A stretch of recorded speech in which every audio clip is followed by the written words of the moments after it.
Good afternoon to everyone tuning in today for episode 196 of the Tree Talk podcast. Myself, Jack Neville, Matt O'Callaghan of the Weekly Observer and Vale Star. Matt is back after a lovely holiday, so I'm sure we'll ask him about that after the intro. We're going to go through football and hurling, ladies football and Camogie. A huge weekend we just had, and one more to come, so stay tuned for all that and more. The impression of the game you get out with what you put into it's like a walk of life.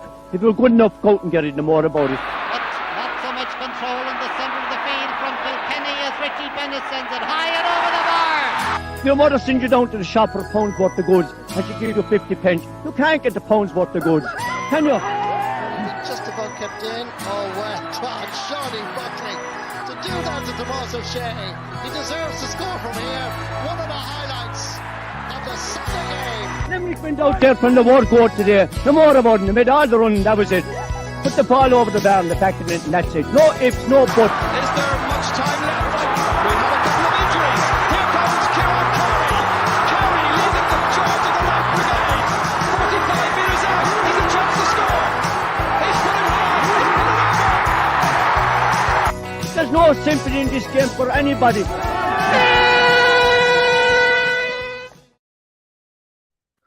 Welcome back, Matt. I suppose I'll probably ask you for the lotto numbers very much, this Jack. week, because you managed to go away on the nicest week we arguably ever had in Ireland. So I don't know where you got information from, but you were in one of the best spots in Ireland as well for a week long, a sunshine down in Dingle. Oh yeah, well, I think it's my 40th or 41st year without a break going down there. So it's kind of our second home down there. But yeah, it was really, really warm, Jack. Nearly too warm, if that's possible. Because on one day anyway, the temperature in the car was 30 degrees. Which old guys like me, Jack, haven't able to endure it, unfortunately. But it was lovely down there. But I'll tell you, your time there was limited because you had to stay away from the real hot. Particularly in the afternoons. Yeah, it was like being in a foreign country last week. I know our under-19s had a game on Friday, and I've been involved in the background team with that, and it was bad enough watching the game, not to mind playing it. So credit due to those boys. But yeah, look, it was a glorious week. In the sunshine. I think God we got some games in it. How did you find being away from the games? Did you miss it? Were you able to relax? Awful, Jack. I just can't let go of the games, really. They're such an integral part of my life now for so long that it's all about games and it's all about what's happening at the weekend. But look, it was nice to get a breakaway, in fairness, and to put down the pen for a while. And but sure, look, it's back to full steam again this week now, and really looking forward to the next couple of weeks, because we're really going to have some defining rounds in the various championships, and things are hotting up, and and in the football championship, and I know you'll be discussing it in a minute, Jack. Things will be really going to hot up this weekend. Yeah, I suppose it's kind of like in golf. Is it moving day? Is Friday or Saturday? I suppose this will be our round 3, and we'll get into all that and everything. But I know you were away last week, so you didn't get your chance to give your thoughts on the hurling we had, and a huge thanks to John Keogh again, who was brilliant in your absence. But before we get on to the football, we obviously now have an PIHC going 2 from 2. Ballybrown are 2 from 2 in the hurling, the Premier Intermediate Champions on. But on the senior hurling, the PIHC very impressive. I know you were at that game against Kilmallock, and we would have said that Kilmallock were the form team coming into it. They were county champions, but the PIHC just find a way to get it done, don't they? Yeah, they got the job done. I thought that I had tipped Kilmallock to win it by a point, and it happened to be the other way around. And I thought Kilmallock had a very, very poor first half, but that's a simplistic explanation of it. And that would not do justice to what was a very, very good performance, I thought, by the PIHC in the first round. But I'd have to say overall about the game, Jack, that it was a good game, highly entertaining game, good-sized crowd, lovely evening, lovely venue over in Doon. But I'm not sure that either side was at full capacity. I think there's a lot more in both of them. And Kilmallock came back in the third quarter, and the Conor Hanley-Clark Shane O'Brien combination conjured up a great goal. It was Conor Handy. Clark delivered it. Shane caught it and in a very, very tight space, ballooned it into the net. That put Kilmallock ahead at that stage. And I thought the PIHC were flagging a little bit, and Kilmallock got a couple of chances to extend their 1 point lead and spurn them. And I thought the introduction of Tommy Grimes in the last 15 minutes from the PIHC made a very, very big difference. He got on the ball, he won a number of balls, and he brought new energy in around the middle third there. And in typical PIHC fashion, the PIHC don't do panic in those type of situations.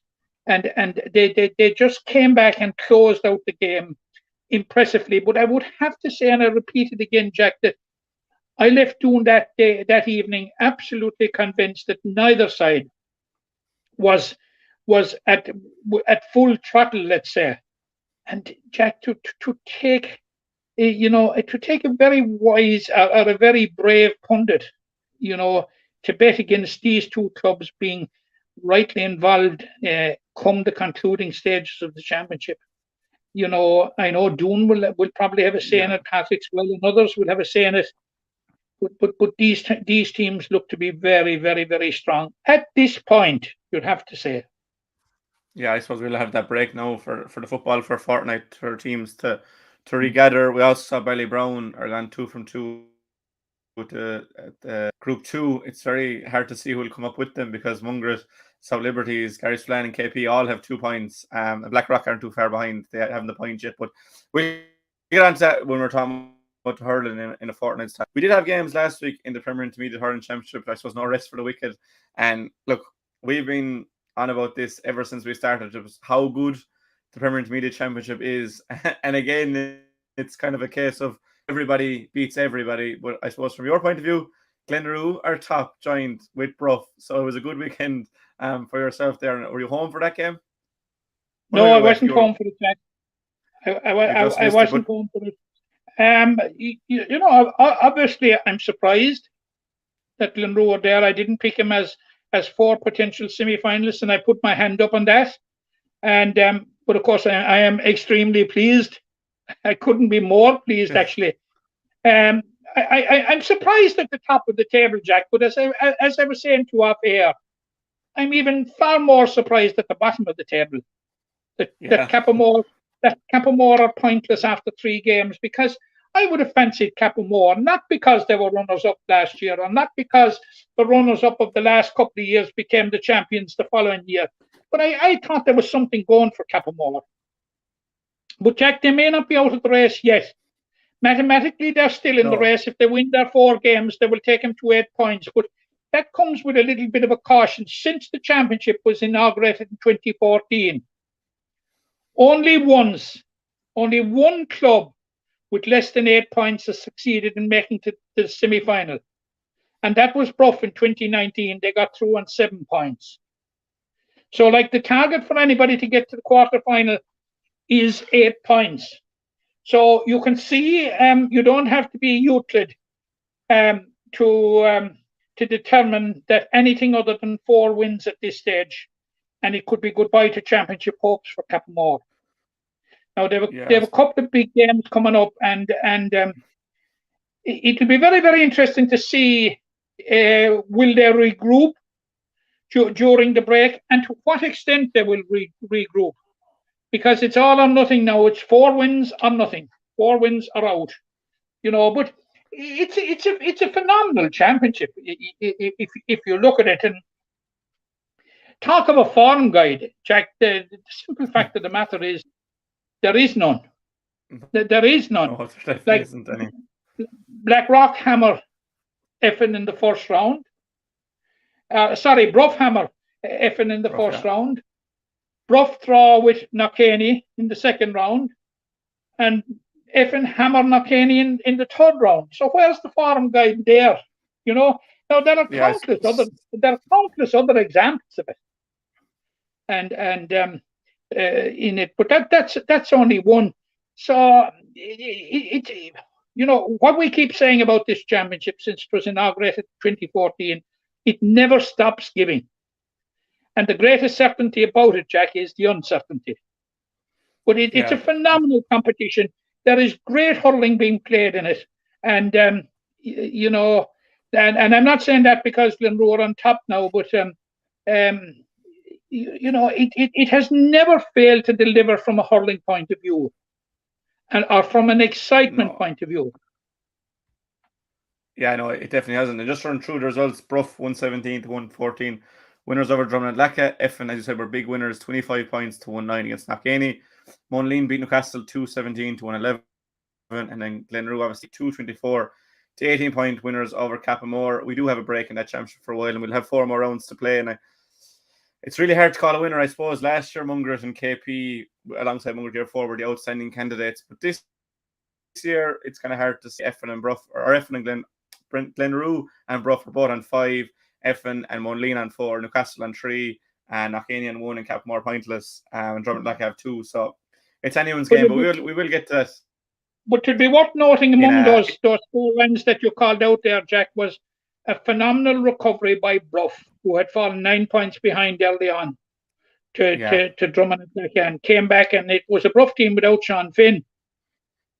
Came back to win the game by 3 points.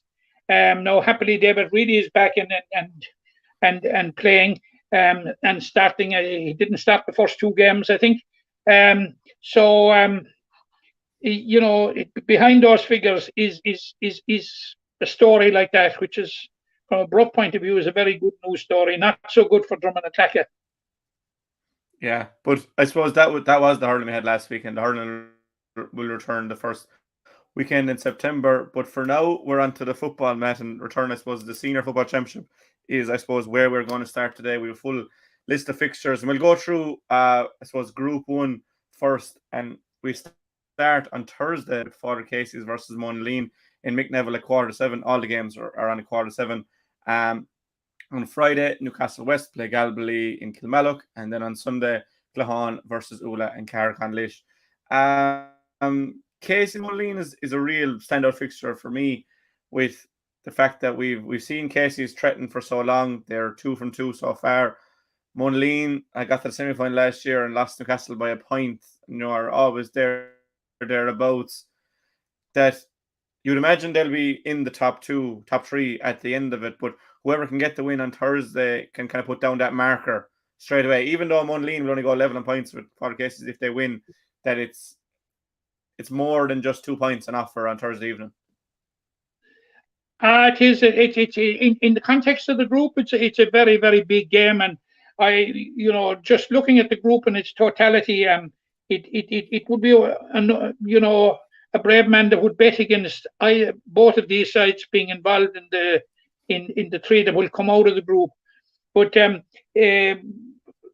for the Cases have had a very, very good start to the championship with victories over Ula and Clahan. And but the victory in the first round against Ula might be somewhat flattering, Jack, in that I think their score was a 2-4 or something in injury time. 2-4, yeah. Yeah, which has landed Ula in all sorts of problems in terms of scoring difference. Monleen lost the first round to Newcastle West, but have since bounced back with a win over Galbally. And I think this game is going to be very, very close. All games between these sides are close. It's a game nearly, Jack, and you spoke about it at the outset. We're into the round now where things begin to happen, where the group sort of split into top and bottom, the top contenders and the bottom, and those trying to scramble away from relegation. And in the context of staying among the contenders, I think it's a very, very important game for Monleen. And they will want to they will want to put down a marker, especially after the break now. And for the cases right, they have 4 points. Now they have some difficult games coming up, and the difficult games start right now with Monleen and Newcastle West down the line, and they certainly need the 4 points that they have. I think this game is going to be very, very difficult, and I think it's going to be challenging for Father Casey's to make it 3 wins from 3, Jack. Yeah, I'll get to your predictions at the end of the podcast. But it's I suppose it's repeated last year's quarterfinal as well when Monaleen were victorious. But the other two games, then Newcastle are 2 from 2 already. They play Galway and Claghon play Ula and the other games. Without getting your predictions, Matt, I suppose anything to watch out for here. Newcastle West, I suppose, will have played 3 weeks in a row. That could be somewhat of a hindrance to Jimmy Lee's team. Yeah, with the Premier Intermediate Championship. The one thing that I would say about this game, Jack, is that the one club that has given Newcastle West a hell of a lot of trouble in recent years have been Galway.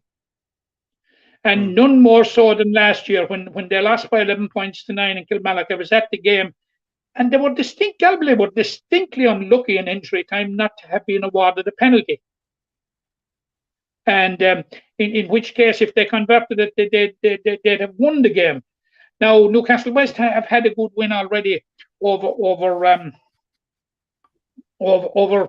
Monaleen in the first round, and I saw him in the second round against Ula. And whatever it is about Ula that they seem to flag on the home straight. Newcastle West really didn't put the game to bed until the closing stages. And right at the very death, Brian Nix got a goal, which to me distorted. It was a fine goal, well worked goal, well executed by Brian, but to me it distorted the scoreline, because I thought it was rough justice on Ula, and certainly I suppose it was a throwback again to the way that they capitulated in injury time against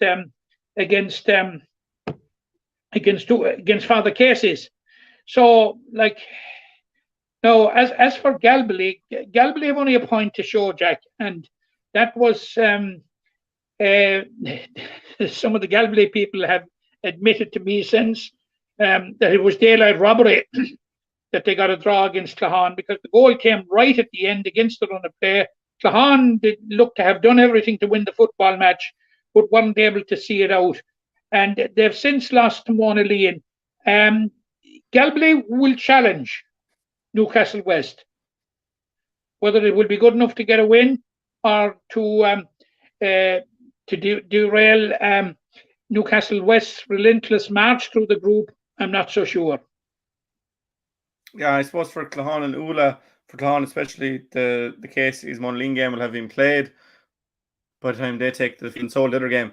But if the Monaleen lose, Claghon know they can go into second or third outright, which could be a real defining factor that they can actually grab. As you said, this is round 3. It's very important. They can actually grab by the scruff of the neck here. But similarly for Ula, if they go into the 4th round pointless, you're kind of saying it's kind of beyond them. So, like, I mean, it really is a kind of a vital weekend for all the teams. But I suppose the teams without the win so far, it takes on more importance that if you don't win this weekend, you're looking down instead of looking up. Yeah, well, yeah, absolutely, Jack. That's a summation. Like, as I already said, like the group more or less splits into the haves and the have-nots. The haves that are fighting for those 3 places, and the have-nots, those who are trying to avoid the drop. But Ula, Jack, in both games against Father Casey's and against Newcastle West, they've been competitive for 55, almost 60 minutes. And they've come down in his management team work on it over there in Ula for the last 3 weeks. I'm sure it's the one thing that they will be emphasizing on. Can they be competitive for 60 odd minutes? Yeah. And if they do, they're quite capable of turning their season around. Now, I'm not saying that they can turn it around to the extent, maybe they might prove me wrong on this, to the extent that they may yet qualify for the knockout stages. But I think they're quite capable of turning it around to consolidate and to be safely away from relegation. Now, from a relegation point of view, and you're coming into round 3 out of 5, you have to talk about it, because it's a reality, and it's particularly a reality for two teams going into round 3 that have 1 point between them. Like for the loser, it's going to be a serious situation, and these are the bottom 2. It's going to be a serious situation. So, Galway are in the mix as well with just 1 point. But it's huge for Claughaun, and of course, Claughaun, if Father Casey's beat Monaleen, as you rightly say, Jack, they will have a target, and the target will be just to get above Monaleen, not just to get above Monaleen, but to get right in there to into the knockout places of the competition, into the top 3, which it is, and at least they will have a target. So that's going to be a very, very, very interesting game. Yeah, I suppose moving into Group 2, it's probably a bit more linear. There's 2 teams on 4, 2-1-2 and 2-1-0. But just running through the fixtures on Friday night, Ballylanders versus Kildime-Pallaskenry in Carrick-on-Lish. Saturday, it's Adair versus Ballysteen in the Bog Garden. And then on Sunday, you've Kieran's versus Skeletons in Kilmallock. All those games on at 7:15. I suppose the first game, and again, close to your heart, Ballylanders versus Kildime-Pallaskenry. Similarly to what we were saying about Ula and Claughaun and Galway, KP and Ballylanders have no points yet. Again, if you're going into round 4 with no points, you're really backs against the wall. But conversely, if you can get a win here, it can kickstart. You'll have another. If you could come out of the scenario with 2 wins in round 3 and 4, it'll give you so much momentum going into round 5. But whoever loses this game, you have to say it's favourites for the drop then. Yeah, I think that's a fair analysis, Jack, because what it actually means is that whoever loses the game has to get a win and a draw from the remaining 2 games, unless more than 2 teams finish on the same points at the bottom, when scoring difference would come into it. But when I was looking back on what has happened in the championship in anticipation of this particular game, and to see the performances of the 2 teams, whilst they may be bottom, Jack, their performances haven't been bad, and they've been very, very close. We saw the situation. They've both been beaten by St. Kieran's.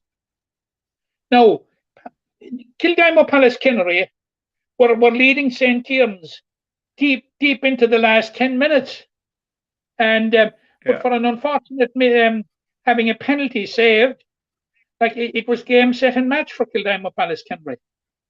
Likewise, St. Kieran's fell 7 points behind Ballylanders with 20 minutes to go, and in the remainder of the game scored 1-5 without reply. So you can see that both that they were both quite near. Now, they are Kildime-Pallaskenry put up a more than creditable performance against Adair for a long period. They seriously challenged them, and for a while looked as if they were going to upset them. Now, Ballylanders were beaten in the first round by your own club, Ballysteen, and but again they fought back but couldn't close the gap. Like they gave Ballysteen a lead, and they were too much of a lead, and they just weren't able to close the gap. So whilst these 2 teams are bottom, whilst these 2 teams are pointless, I don't think these teams are without hope, because their performances, I think the level of their performances has not been reflected on the points table. I think they're both a bit unlucky that they haven't got a win each out of this, and like St. Kieran's are riding high on 4 points, but like really they rode their luck on both games to beat both Kildime-Pallaskenry and Ballylanders. Going to be a very interesting game. Context of the championship, absolutely huge. For the loser, there is no way back when it comes in terms of championship success or mounting a challenge for the championship, because with 3 defeats, that there is be virtually impossible to find a way in there to the top three. It's crucial, Jack. It's an absolutely crucial game. As they say, Jack, in Cavendish on Friday evening, it's going to be squeaky bums time. Yeah, it will. And then I suppose the other two games are a mix of, I suppose, Palestine versus Dare. Dare have 2 wins, Palestine have 1, and then likewise Kieran's have 2 wins, and Galtee Gales have 1.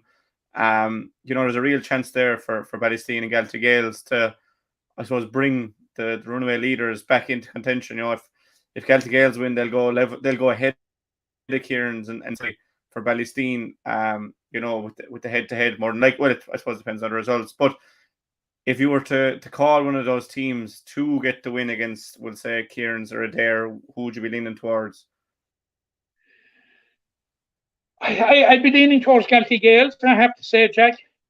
Because, but having said that, I say it with the caveat that and I mentioned how Galway consistently make life difficult for Newcastle West. Palestine have the same habit of making life very, very difficult for Adair. So I think this is anything but a gimme for Adair. I think it's a tough game. Now they've had 2 wins under their belt, as you rightly said, against I saw him in the first round against Galtee Gales, and I was quite impressed with him.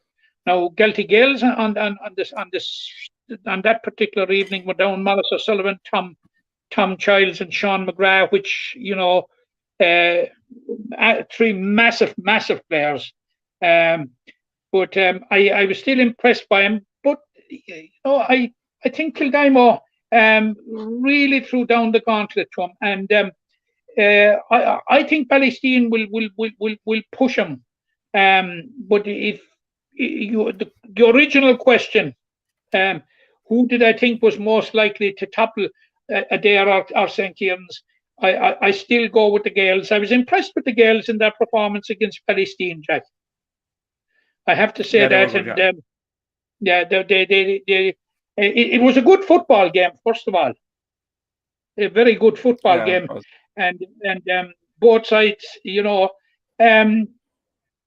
had these games been on the week after that game, both of these sides could go in with a level of confidence. But what the 3-week break will do now, I'm not so sure. But we're in for 2 very, very interesting games, and it certainly isn't a gimme for Adair, although, I think Adair will probably win, and you'll be coming to the predictions shortly. But I think that they'll be in for a difficult afternoon, though. Yeah, the boys have done very well against Adair in recent years, but Adair, I suppose, like the PIHC, are really in the group stages. I'd say they've only lost maybe 2 or 3 games since they got promoted in the group stages since 2017. So that'll show the pedigree they have. But I'll get your predictions in a while, Matt. But we'll move from the men's game into the ladies' football game, and we had 2 rounds of action over the last 2 weekends. And just, I suppose, to kind of round up in the senior grade, Monaghan, the defending champions, are 2 from 2. But outside of that, then it's kind of anyone's game. Old Mill beat St. Bridget's in the first round, but then they were defeated by Drum Broadford at the weekend. So in Group 1, you have Monaghan at the top of the table with 2 wins, then Drum and Old Mill both have a win each, and St. Bridget's are without a win. Then in Group 2, go on, Matt. Yeah, just in Group 1 there, Jack. It's absolutely fascinating in that you have a straight shootout for the semi-final place between Monaghan and Old Mill, who meet in the final round. Because were Old Mill to win it, they'd move to 4 points, and they'd be well, unless Drum might upset it if they beat Bridget's, could very well upset it, and that it could come down to scoring difference. They'd certainly be in the mix. It's absolutely fascinating. But just to explain to the viewers and the listeners how the competition works.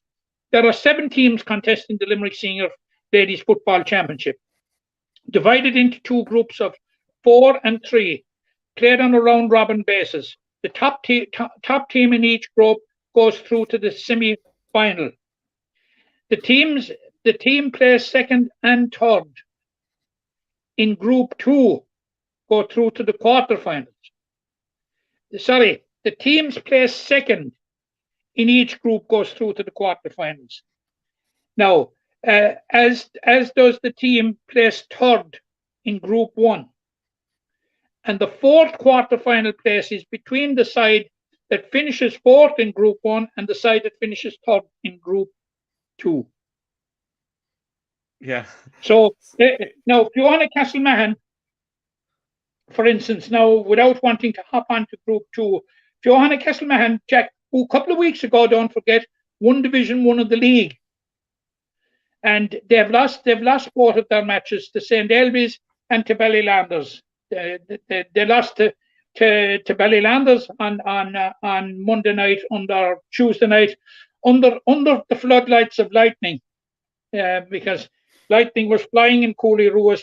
Tom Fox in his photograph, as you probably say, which has gone viral, graphically caught with his camera. But in normal circumstances, they would be out of the competition. But no, they will have a playoff with the team that finishes fourth in Group 1 for a quarterfinal place, if that makes sense. Yeah, it does. And to go in, you mentioned there. I think you're looking a bit bemused, Jack, but that's the way it is. No, I was bemused by the photo because I actually thought apparently it's fake. A lot of people have said that it's fake. I was one of the ones that believed it was real, so I was smirking at that. But I suppose in Group 2, you have a straight shootout when we come back between St. Elby's and Ballylanders for that top spot. As you said, Fiona Teed now to finish third. So, that game takes on a huge importance that the winners will have that bye straight through the semi-final. The losers will go into a quarter-final and face a potentially tricky opponent on the other side. But I suppose from the early rounds, Group 2 seems to be a tougher group. I think it's fair to say. I know there's only 3 teams in it, but are you better off having those tough challenges early, or like Monaghan, who just look, I suppose, a class so far to build up into and hit your peak later on in the championship? It's kind of a hard one to call so far. Well, Elby's have been considerably strengthened this year, Jack, by the return of Mairead Kavanagh, who was absent last year, and by the arrival of Grania McKenna, the Tyrone player, or Tyrone or Monaghan player. She's playing with St. Elby's this year, and in their first round win over Fiona, former Limerick captain home from Dubai, Caroline Hickey made an appearance. So it will depend how long Caroline will be around for, which will be a huge asset to them if she's back this year. So, they can really mean business. Now, by my reckoning, they have to travel to Ballylanders for that final game, which is due. I think these games are due to take place this night week, Jack. I think they're down for the 24th, if I'm right. There now. Let's get the fixtures here now. Yeah, we obviously have Camogie this weekend, so we don't have any day football. But I will get that fixture there as you. Yeah, I think they're probably down for midweek. The 24th, which is a Wednesday night. Wednesday night. This night week, they're only around the corner, those games. Yeah. So it will be a huge night. The permutations in Group 2 are simple.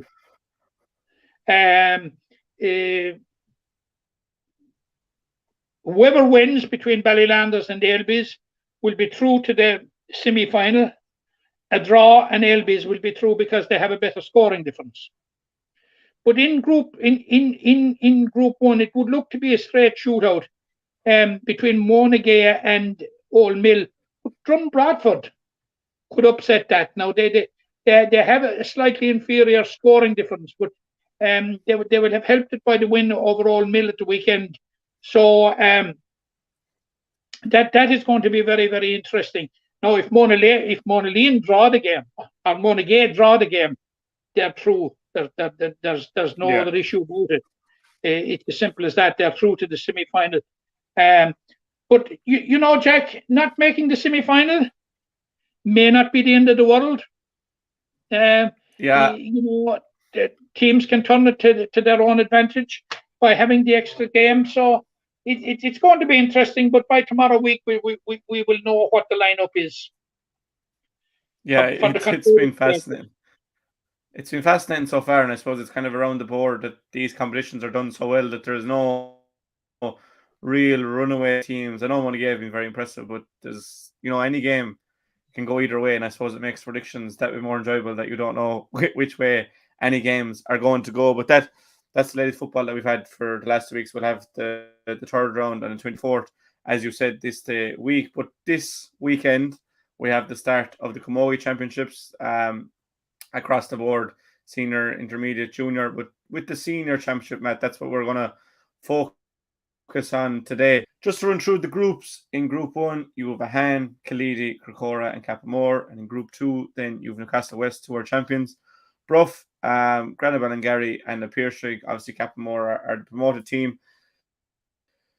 Just, I suppose, like the senior hurling championship, Matt, there does seem to be kind of a tier, we'll say, with the top 4 and then the rest. I know we have 8 teams this year, so there's no buys, every team's out every weekend. But, Newcastle and Killeedy have contested the last 2 finals. Before then, that you'd like Ahan and Granabal and Gary had won the 5 in a row. That those teams still look to be a bit ahead, like before a ball is ever poked. Yeah, they do, and it would look with the way that the groups are this year, like that they will be favourites now. The top 2 are going straight through to the semi-finals here, Jack. From my understanding of it, there's no quarter-finals or anything like that. It's straight through to the semi-finals, and you already at the start have some very, very interesting games. You have Ahan and Killeedy. Now that's a repeat of last year's semi-final, which was won outside in Rahina by Killeedy in what was a dreadful day for Camogie. The same day, the conditions were awful. Now Killeedy won quite comfortably that day, and also in Group 1, you have a very, very interesting second game there. It's the meeting of Crocora and Cappamore. Now, this game will mark the return of Cappamore back to senior ranks. As you know, they were beaten intermediate finalists in 2020, and they were champions in 2021. So this will be their first game back, and it will be an opportunity. Now, they travel to Crocora. It will be an opportunity. Looking at the group, and this is no disrespect to Crocora and Cappamore, this is a huge game for both of them. In that, the big guns wait for both of them down the road. But now, Killeedy are down a number of players from last year, mainly the Cunninghams who are gone abroad, and who will be a huge loss, including county player Anya. They're going to be a huge loss to Killeedy. Now, if you move on to Group 2, you have the meeting of Newcastle West and Bruff.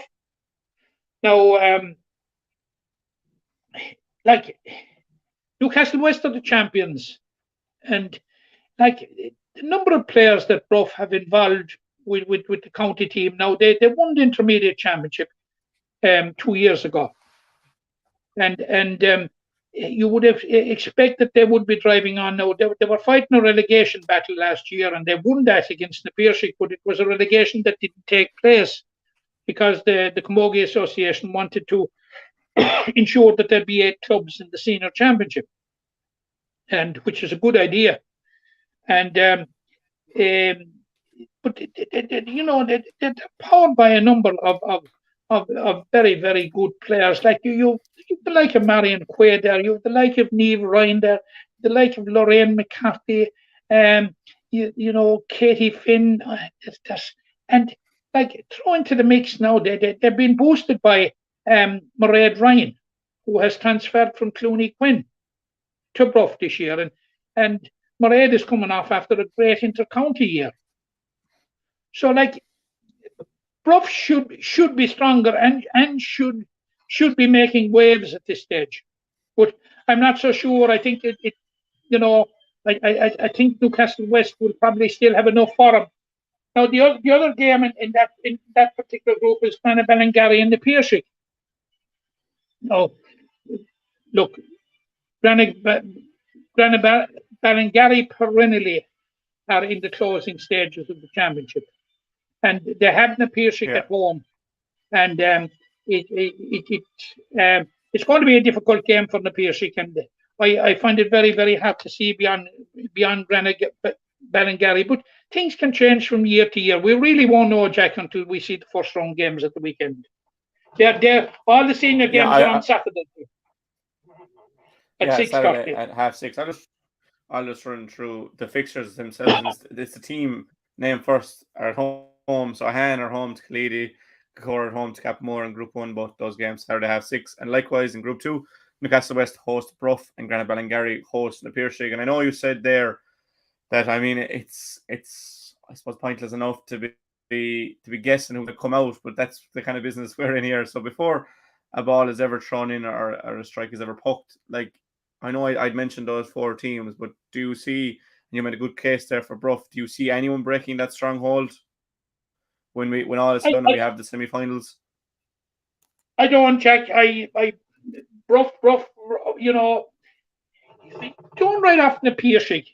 They have a lot of good players as well, but when it came down to that relegation final last year, they lost it to Bruff at a stage when relegation was on. The decision was subsequently made that nobody would be relegated. So, you know, had relegation been in play last year, they'd probably be looking at intermediate Camogie this year, which I thought was a very disappointing from an PIHC point of view. So, yeah, because I thought the PIHC were upwardly mobile, and I still think they probably are, because they have a number of players that are, you know, hovering around the Limerick senior team there and were members of the junior team, and a number of good, useful players coming through. So, Bruff and the PIHC would be the sides that I would see that would be most likely to break in the preserve of what is the top 4 of Han, Killeedy, Newcastle West, and Ballingarry. Yeah, I like Bruff. You know, they have a year's experience under their belt, and similarly Capmore in their first year now, you know, that they've nothing to lose. That they're like, there's good teams there fancy their chances of breaking that stronghold, but it is hard to see past those 4. And if it is those 4 to come through, do you see or envision a repeat of the final from last year and also from 2020, which would be Newcastle West versus Killeedy, or will someone get their chance on a county final day? What I can't figure out, Jack, or what I can determine is how serious will be the loss of the girls that have gone abroad to Killeedy. Now, Killeedy have a very, very, very strong club down there. They have a very, very, very good conveyor belt for bringing players through. But how they can cope with the loss of those players, you know, I think their chances of getting to the final are possibly at risk this year. Yeah, I suppose if Niamh Mulcahy is playing for a Han, it's very hard to rule them out of any individual game. So, you know, like, it's anyone's game at the start of the year. But you'd have to fancy Newcastle as favourites to retain their title.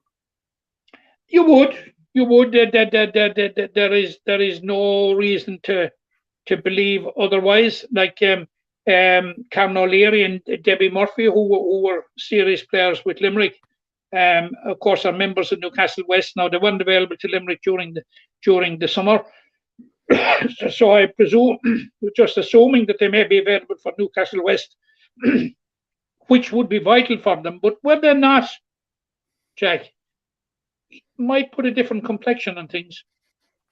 Yeah, it definitely would. It would definitely change things if those caliber players were absent.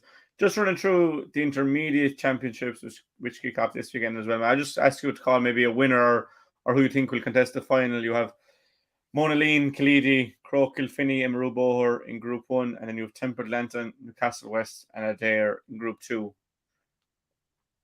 If you were to call someone to I suppose, be standing toward the To end reach of the final, I saw there in the final last year of the junior final, and I was terribly impressed by him. Now, Sophie O'Callaghan had a fantastic year at centre back for him, but of course they have up in the forwards a certain Miss Costello, who has put the frighteners on the nation, not mind on other clubs in the county, and of course they have Aisling Connolly, the former Galway player. I don't think they are going to be lost at intermediate level. They're very, very much upwardly mobile, Jack.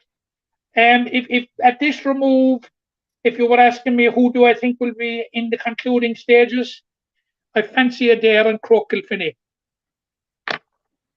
Yeah, I liked what I saw of it there last year. I would be of the mindset that Monaleen can build on getting to the final. Like they drew with Cappamore, in the Gaelic rounds, and could have very easily won that game. So I would be thinking Monaleen would be my shout to come out of it. But again, it's very hard to call these things before a ball is ever plucked. And the Junior Championship, very hard. Now the Monaleen are in the same group as Croke Kilfinney, but that won't preclude them. They could possibly meet in the final. Actually, even though they'd be in the same group, which has happened time out of mind. I agree with you about Monaleen, but I'm really impressed with it there, Jack. Because I saw him last year, and at that level, if you have 2 or 3 big guns, and we're talking about serious big guns here, it can take you an awful long way. Like Caoimhe Costello, like her performance, but Sophie O'Callaghan, was absolutely imperious last year. At centre back, and that probably was partly the reason that tempted John Lillis to move her to centre back, because she had been normally playing midfield, wing forward, full forward for Limerick, and she had a fantastic year. And as I say, you have the twin threat up front of certain Miss Costello and Aisling Connolly. So I agree with you with Monaleen, but can they sustain it? I don't know. They probably can. And be there or thereabouts. Yeah, I suppose Daryl will be trying to follow Monaleen, who won the junior and then went so close to winning intermediate. So that's the blueprint there for Monaleen. Will be saying to themselves, we'll go one better this year. And the junior championship then, Matt.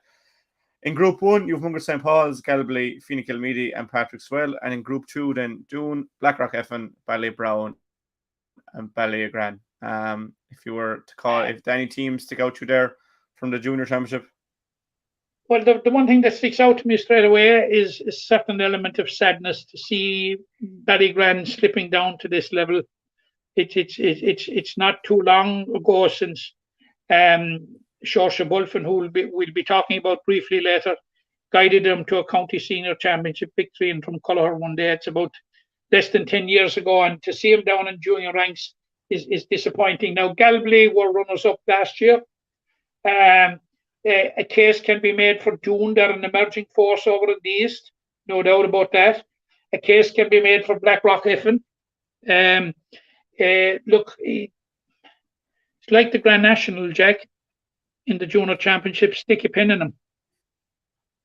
Yeah, I just have a fancy for Doon. I also picked him for the senior hurling championship. So I'm hoping to write one of my Doon calls. As you said before a ball is poked, it's hard to call a game before a final, not to mind before a game is played in the championship. So look, the best luck to all the teams, all the players. Those championships kick off this weekend. The junior is on Friday, the senior is on Saturday evening. Most of these games are evening time games, so I suppose no one will be tied down by work for those, so they should be able to get out and experience them. We have a few matters The games are actually on Friday night, Jack. Yeah, Friday night. The senior is on Saturday. Saturday and intermediate, and junior be 12 aside on Sunday. Sunday, yeah. But we've other Matt, we've our predictions. We said about Seoirse Bulfin, the Legends game. Before we get to that, running out of time to get in for the winner Peugeot with Limerick GAA. There's a promotional video here. We've given our 2 cents about, I suppose, the cause it is, and it goes back into Limerick GAA and Limerick. The senior teams have been so good to us in recent years. So I suppose if us telling you to join isn't good enough, maybe Adams and Glen are delighted to continue our association with Limerick GAA. We've been sponsoring the Limerick footballers with a kit van for the last 17 years. On this occasion, we're delighted to be associated with Adams of Glen, and on this occasion, the lucky winner will receive a brand new Peugeot 2008 electric vehicle. It's a full electric Peugeot E208 Allure.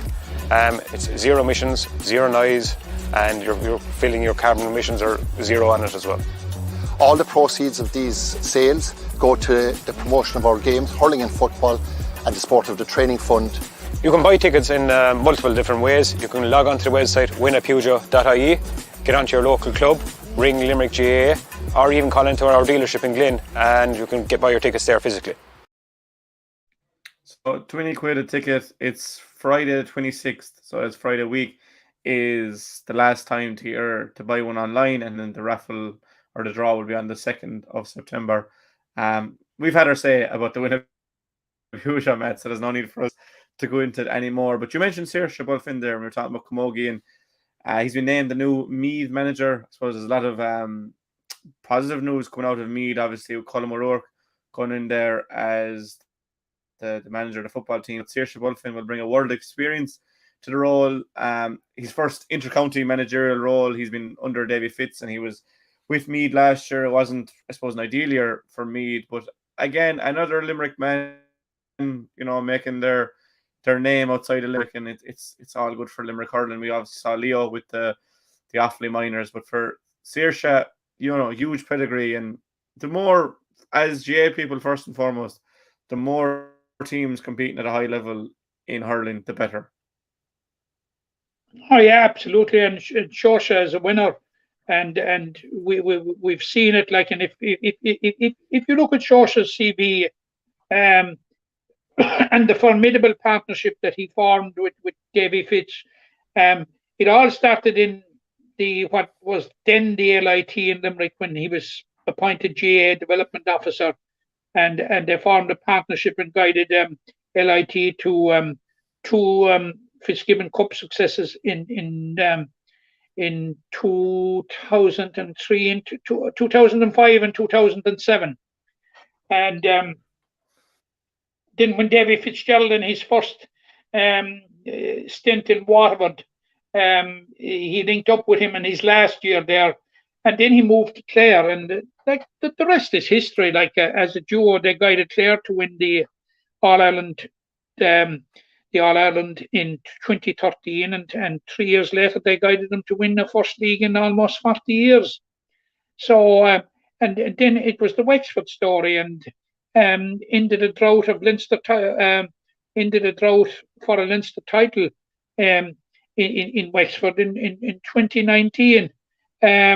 So Seoirse takes a very, very rich pedigree with him to Meath, and whilst things didn't happen for Meath last year, when Nick Weir, his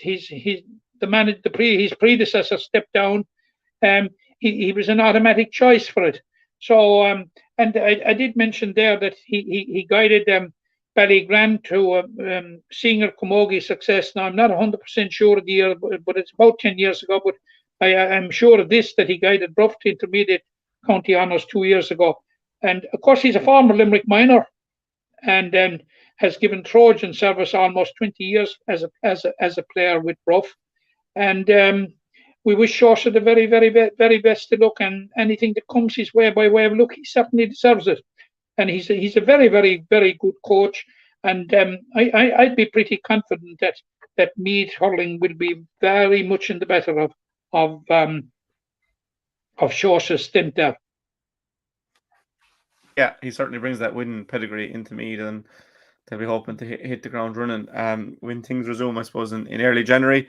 We also, last week, Matt, had the Legends game, Limerick versus Tipperary. It's always a good day to be Tipperary, but I suppose first and foremost it was for a good cause for Crumlin's Children's Hospital. By all accounts, a lot of money raised, and you can still donate to that worthy cause on the website. The game in its entirety is available on the Sport Limerick YouTube channel, or also on Facebook and Twitter. But it was a brilliant day weather-wise to get the funds raised for a really worthy cause. But to see some of those Limerick legends in the green jersey again, you had, I suppose, Kieran Carey and Tom Conn, the Maru lads, the trio of Tobins, Albert Shannon, Stephen McDonough. And then for Tipperary, the likes of Brendan Cummins and Owen Kelly, just a brilliant day for the GAA family in Bohern. Excellently run off by the club. I suppose they have to be commended for organising the event and putting it out there. And I suppose the heat, you'd rather sun than rain, but in that heat, you have to worry about lads getting hydrated and things. So a brilliant day all around, Matt. A brilliant day all round, and congratulations to Alan Foley, whose brainchild, and the amount of work that he put into organising it. And while it was great to see some of the. No, I wasn't there, as I say, I was away at the weekend, but it was great to see some of the stars of the past coming together and producing a decently competitive game by all accounts, Jack. But what struck me was two things that struck me. First of all, it was a very, very good cause for Crumlin Children's Hospital, which is a very, very worthy cause. But above all, I think the dignity and the manner in which they honoured the memory of the late Dylan Quirk was absolutely striking by both sides. There was a minute's silence, obviously, observed for his memory. A very, very appropriate flag with an image of Dylan Quirk and a verse was flown during the game, after which it was presented to his now former Tipperary teammates. I think that was a moving and very striking part of the day, because it was a serious, it was an unthinkable blow to the GAA family, what happened to Dylan Quirk. And full marks to Alan Foley, who coordinated all that and left no stone unturned, I suppose, and with the cooperation of his local club and all over there. Full marks all around. Great occasion, and perhaps maybe an occasion to be repeated in the future. Yeah, it certainly, I'd say every year it will get a crowd, Limerick versus Tipp, and fair play to Alan Keane for organising, but maybe it's something that other clubs could look into doing to charities close to any given club. But great day. Yeah, because I suppose with the Jim Bulger cancer and Davy Russell cancer thing, charity as well, this thing is becoming very, very popular. The using of GAA players and past GAA players as a vehicle for raising funds for very, very good causes, and it's something that's very, very admirable. And we certainly could do with more of it, because so often the GAA are being accused of taking it on and giving nothing back, which of course is totally untrue in any case. But it's great to see the GAA to the forefront of events like this, and well done to everybody. Yeah, a huge well done to everybody. I suppose just as we were on there, Matt, another award for Grow Integrity. I'm trying to get a picture up here, but I can't. But unsurprisingly, he was named Hurler of the Month for July and August. I suppose there was no inter-county action in August, but I suppose 1-5 from playing All Ireland. We spoke about that. A great length, 3-14 in All Irelands in total. Shane Walsh was the football winner. I suppose Dave Clifford has something to say about that, but I suppose there's no harm bringing up that performance from Garrod on All Ireland final day. It'll live long in the ages. So well done to Garrod there for that. I suppose it'll be a nice surprise before he goes back to school. Yeah, it comes, Jack. You see, it comes on the back of similar performances in previous All Irelands. It give you an idea of the character of the man that on the big occasion, he can go out there and deliver in spades. And like the more you see of the goal, Jack, the scoring of it is only one aspect of it. But I think the way he won possession was absolutely sublime. The way he came onto it, one possession, and made the space for himself to have the shot and give a goalkeeper of Owen Murphy's caliber no chance. So absolutely fantastic. Congratulations to Garrod. Well done. Very, very worthy winner. Yeah, definitely worthy winner. And to all the winners, I managed to get the photo, so we might just show him with his esteemed peers, and there they are with Larry McCarthy and Tom Parsons, and obviously our other winner is Niamh O'Sullivan from Meath Lady Footballers, and Kate Nolan's picture there from Kilkenny after she helped the Cats to the All-Ireland title. So Garrod an esteemed company, but I suppose he's esteemed company himself. Before we finish, Matt, we have our prediction. The others were in esteemed company to be with Garrod. Yeah, I suppose a privilege to be around him at this stage, and in this the peak of his power, I suppose, and for a lot of the Limerick team, they're in their peak of their powers. And myself and John did a top 10 list last week. I don't know if you saw it or not, but I will get yours at some stage. But we'll be revealing. We did a public vote as well. We'll be revealing our lists, or the public list, very soon. But I went for Barry Nash as my order of the year. John went for Diarmuid Burns. He had Garrod second. So we'll get yours in the meantime, Matt. Don't worry, we will get your opinion on that. But before we finish today, we're going to look at our predictions as always. We'll just stick to the 6 senior football championship games. I'll ask you afterwards about just maybe your opinion on the intermediate games as well. Look, if we could go through all the games, we would. And as always, it's only for a bit of fun.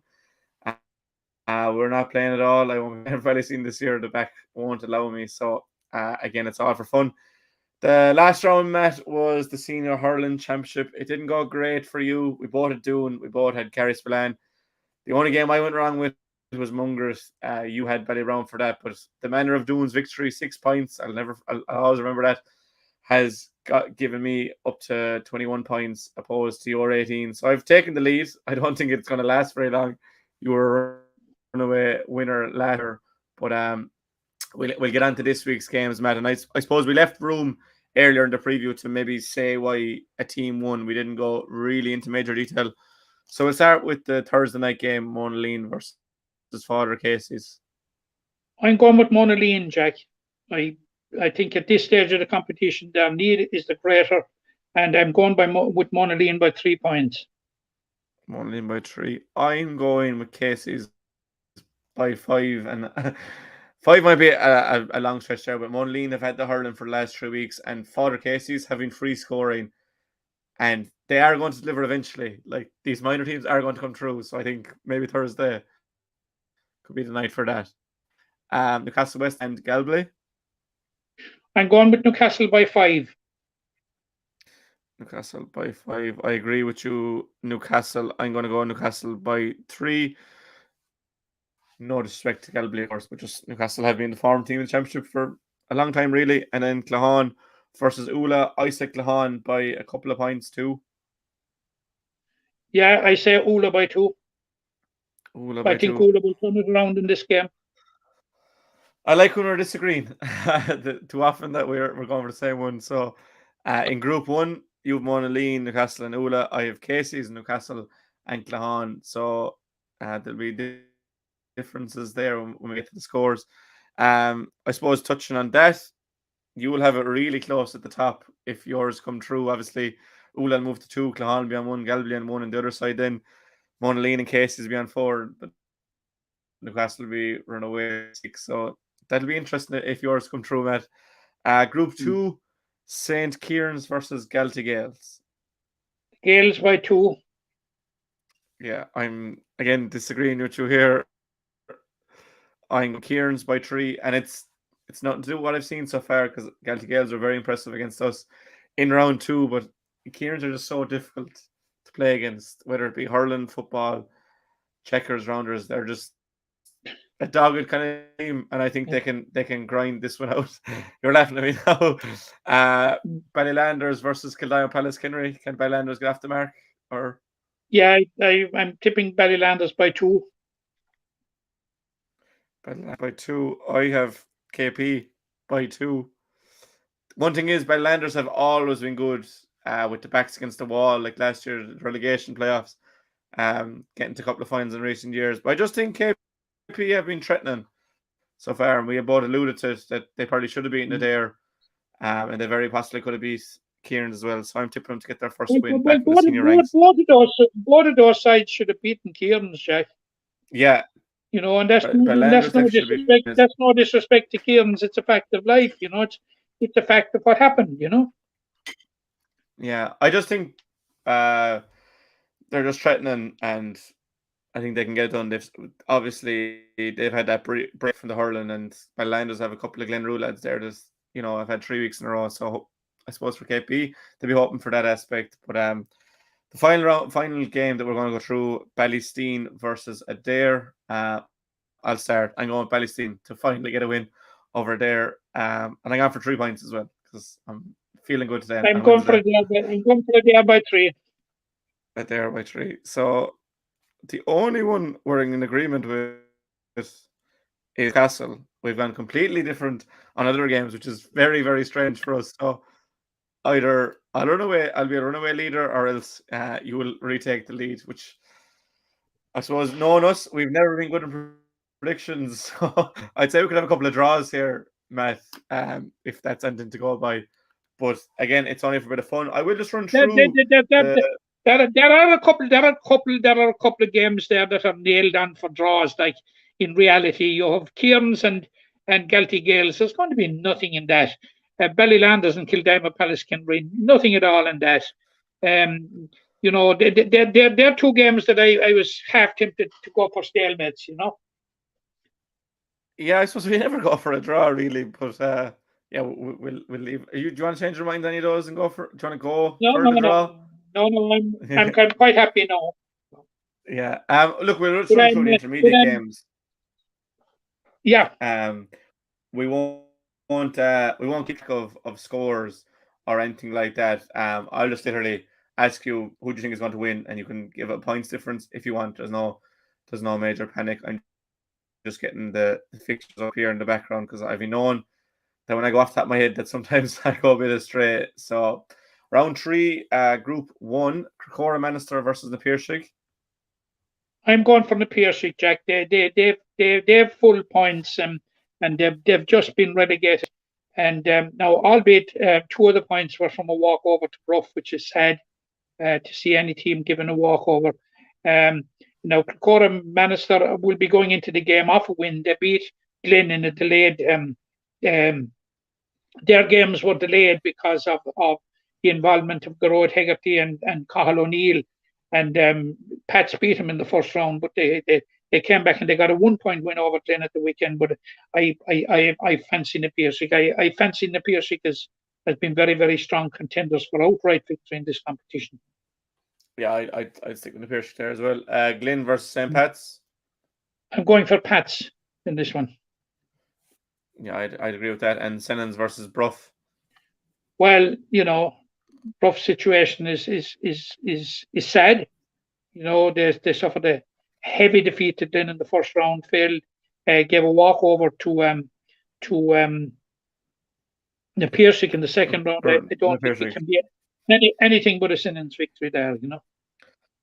Yeah, and then on into Group 2, Father Casey's versus Griffins, which is an interesting tie when you consider Casey's won the junior last year, and you know there seems to be a lot of momentum in that club. And Griffins, who were in 2 finals but fell short last year in the semi. I can only see one result here. You know, and that is Gerald Griffins. The manner in which Mungret St. Paul's defeated Father Casey's should send alarm bells ringing down in Abbeyfield, because it was a massive score, and yeah, I think Gerald Griffins. It has to be. I think Gerald Griffins to make it 3 wins out of 3. Jack. Rackeel and Pellis Green.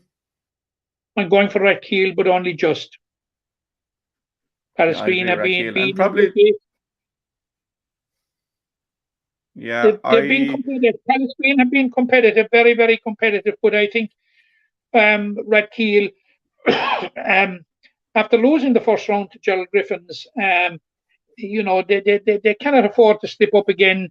And like they were so close to Kildare Pallaskenry in the final last year that I would have Redkeel down as among the contenders for outright success in the competition. So would I. And I suppose probably the standout tie around Mungret St. Paul's versus Drum Broadford. Yeah, it is absolutely. It's the tie that sticks out, mainly because of Drum Broadford's history. But having said that, their campaign has so far, certainly hasn't lit the place up by any manner or means. They just got over Father Casey's in the first round. They were beaten by 10 points in the second round by Redkeel, which is alarming. I'm going for Mungret St. Paul's in that one, Jack. Yeah, I just sided Mungret there on that one. That's our intermediate championship. We went through the senior games there, and we will keep track of those games. A load going on this weekend, Matt. Well, we went through an awful lot of it there in the 3 minutes. We obviously have the start of the Camogie this weekend and the return to the football. That'll take a lot of the limelight. I don't think there's any other business for us to get through. We obviously spoke about Seoirse Bulfin and the Legends game. It's great to have you back after your holiday. The weather isn't as good this weekend, but it's dry at the moment, so that'll be good. I suppose from my personal point of view, I'd love to see Ballysteen get that win over there, and that's what I'm going for. But I suppose the best luck to all the teams this weekend. I know I was listening to a while ago, but they were giving out about the split season again. But sure, it just goes to show that you can see the best players with their clubs. You can go to a load of games. There's a lot of disparity of fixtures this week. We obviously have a Thursday, Friday, Saturday, Sunday games. There's a couple of early enough games. So we're kind of getting towards that fixture list that we'll be able to go to as many games as possible. So absolutely, Jack. It is possible. It could have been possible if you wanted to see 4 games this weekend, And I cannot understand why we haven't the same spread out in hurling. Like why we should have had 4 senior hurling and 4 Premier Intermediate hurling on at the same time in 8 different venues on the one night. I just, maybe there's a reason for it. I think overall the county board are doing a very, very good job in getting our championships played and getting them run off. I'll say it again at the risk of being repetitive. I think the format that we have is as good as that there is. I haven't seen a better format. And but the one criticism, Jack, that has been coming through to me since the championship started, and I'll say it again. I've said it already in this podcast 2 weeks ago, and that is all the hurling games up on top of each other. Like there was. As I said, this weekend is the blueprint. You could see 4 senior games this weekend if you wanted to. And believe it or not, Jack, there are fans out there that want it that way. They will go the 4 nights of the week. And we can name the usual suspects, the Bob Carrolls and the Sean McKennas and the Hammy Dawsons, but there are a lot more than that there, The Matt O'Callaghan's.